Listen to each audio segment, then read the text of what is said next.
Брза интеграција на Македонија во ЕУ, но не на сметка на бугарите во земјата. Ова го порача бугарскиот председател Румен Радев на средба со представници на бугарските организации од Битола, Охрид, Скопје, Прилеп, Кавадарци и Кучани.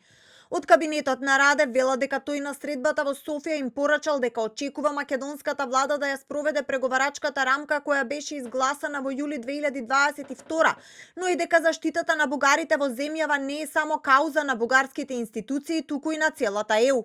Вклучувањето на бугарите во Уставот на Република Северна Македонија значително ќе го забрза патот на земјата кон Европската Унија и се надевам дека нашиот југозападен сосед ќе го стори тоа што е можно поскоро со цел да се отворат вратите за преговори за полноправно членство.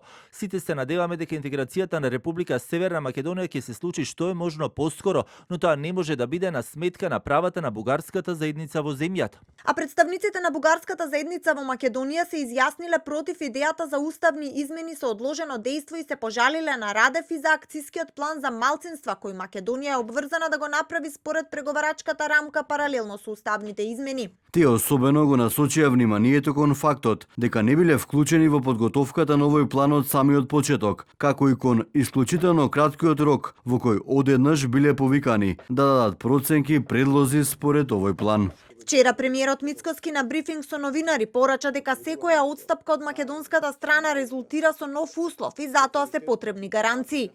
За иницијативата од Брисел, но и од некои ЕУ земји, Мицкоски изјави дека засега не е јасно дали бугарската страна е подготвена за разговори. Уставните измени се само почеток и утре да ги внесеме бугарите во Уставот. Прашање е само дали за 3, 6 или за 9 месеци ќе имаме нов услов.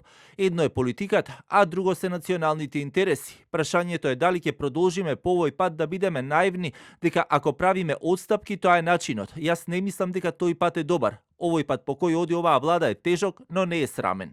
И додека состојбата Скопје-Софија тапка во место, Македонија останува заглавена на патот кон ЕУ.